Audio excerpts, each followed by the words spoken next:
My roommate paid our entire rent by selling Vinstit's items she found in the trash. Then I discovered her $30K month secret. My struggling artist roommate always paid her rent on time despite never having a job. I assumed her upcycled vintage fancy shop was doing well until I discovered her real business, buying designer items from retail stores, meticulously weathering them and reselling them as worry vintage finds to celebrities for 10 times the price. Her fake backstories were making her $30,000 a month. When Tevish first answered my Craigslist ad for a roommate, I was skeptical. A 25-year-old mixed media artist with purple hair who promised she could always cover her share of our $2,800 Brooklyn apartment despite having no obvious income source raised red flags. Trust me, I am reliable, she insisted, flashing a wad of cash for the deposit and first month's rent. I have a small business that does well enough. That business, she explained, was finding and restoring vintage treasures she sold on Thimphu and Brooklyn flea markets. Her room quickly filled with furniture and clothing items she'd drag home at odd hours, claiming she'd found them at estate sales or reshoed them from curbs on trash day. For 6 months, this explanation seemed plausible. Aldous was always outsourcing inventory and spent hours in our bathroom with the door locked, which she'd converted into a makeshift workshop. The only strange part was how consistently profitable her little business seemed to be, and she never missed rent, and often splurged on expensive takeout. My suspicions grew when I overheard her on the phone one day saying, "Tell her it belonged to a French countess who fled during the Revolution." No, the earlier one, 1789, sounds better. The truth revealed itself accidentally, coming home early from work with a migraine. I found our living room transformed into a photo studio.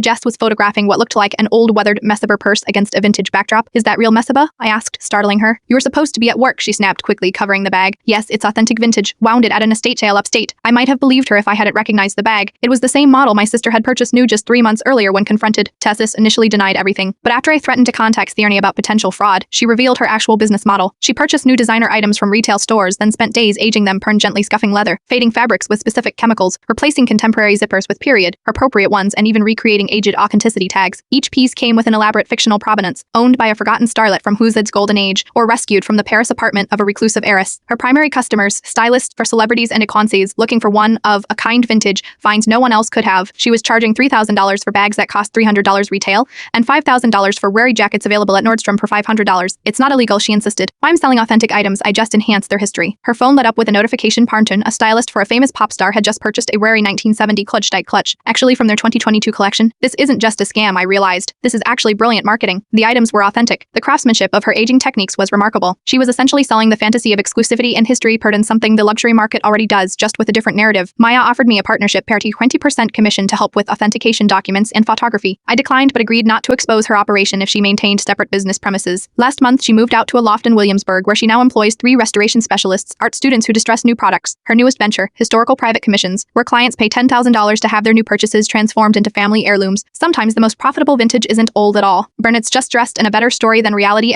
Claude can make mistakes. Please double-check responses.